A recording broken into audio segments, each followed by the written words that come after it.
2011, and the need is just as high, but we're not on the front page of the paper every day. Yes. And people don't believe it. I mean, I woke up this morning. Every day I wake up, there's another sign of strength of the economy. Macy's had record third quarter profits, is what today I woke up to. So every day you're waking up to the strength of one end of the economy. And of course, we all know the other end that we're in hasn't improved at all. Mm-hmm. To answer the question, there's three things that crisis assistance does.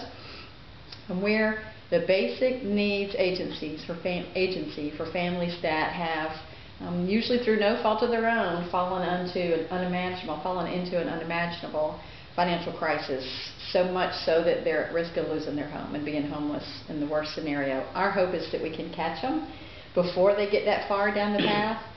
Many times there's a family who, well, I'm working with a family in poverty right now who's had a lot of financial troubles, and she's sold her beds and tables and dining room tables and chairs on eBay to pay some bills, and hopefully she won't make the tumble all the way down to homelessness. But we'll start with beds and tables for families who are in poverty. We're there for coats and clothes and shoes when they need basics to get to work or get to school. And as you all are probably familiar with, we help directly with financial assistance for people who have a hard time keeping their lights on because the Duke bill is about to overcome them. And the belief is if you can't pay your Duke bill, you're probably very close to not even being able to pay your rent, and you're really faced with homelessness. So it's our hope that we can stabilize you with just the basic needs in life: water, shelter, clothes. Mm-hmm. After we stabilize the family, the second thing that we do is look at you individually and try to figure out what we can do to get you back up that, we say back up Maslow's hierarchy, back up the chain to stability again. It's actually the nonprofit agency that Catherine's husband is running is dedicated to spending years and years with the family, if that's what it takes to get them back up to stability.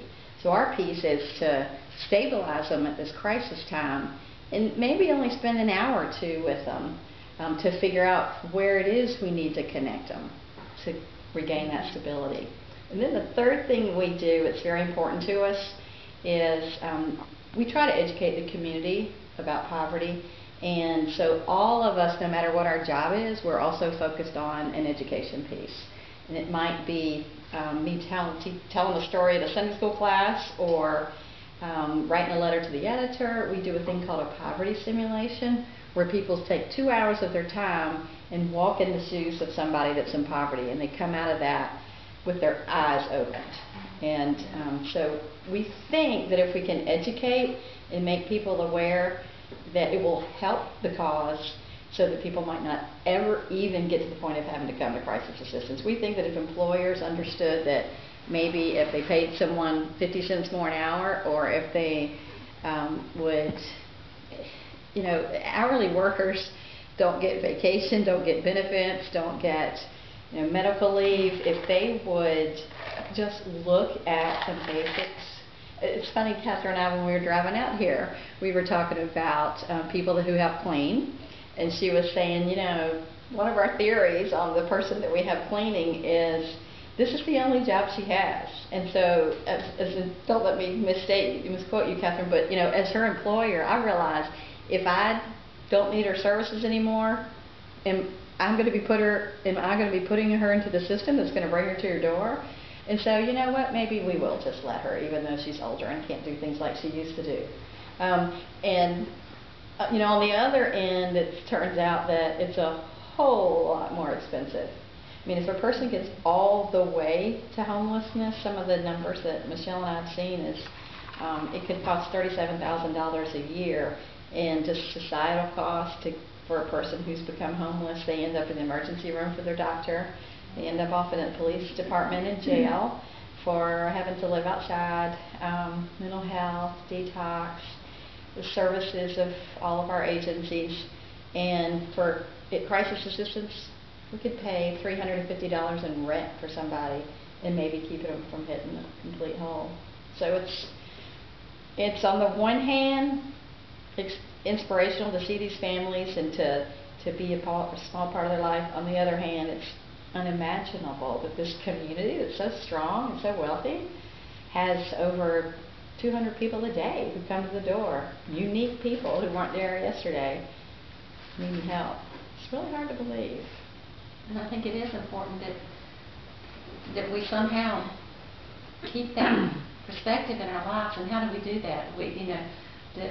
To be connected somehow that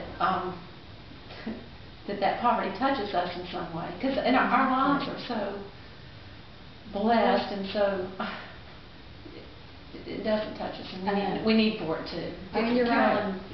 You're right. I mean, having my first career not being there, I was always very aware of poverty from my background and my family, and just how I was raised. But once I got here and was working, had a fine car and a fancy office, and you go do whatever, beach weekends and parties, and you can really live your whole life if you're not looking, and never know, see, touch, or feel poverty, but not know. Then when you get on the crisis assistance side, you suddenly are really reminded that they're actually the core of the fabric of the city that I'm living in. They're taking our kids to school on the bus. They're sitting there at the hospital right now, taking blood as certified nursing associates, taking care of our moms in the nursing home. They're serving us in restaurants, and they're cleaning up our offices at night. And so it turns out they're like the fabric of which we're all living our comfort. They are. They're what holds us together, really. And I so appreciate what y'all do. I'm so grateful, and I want somehow to be more connected. We don't want to be just insulated in our little studio. We want this place to be a place that can be a help to the community somehow. So.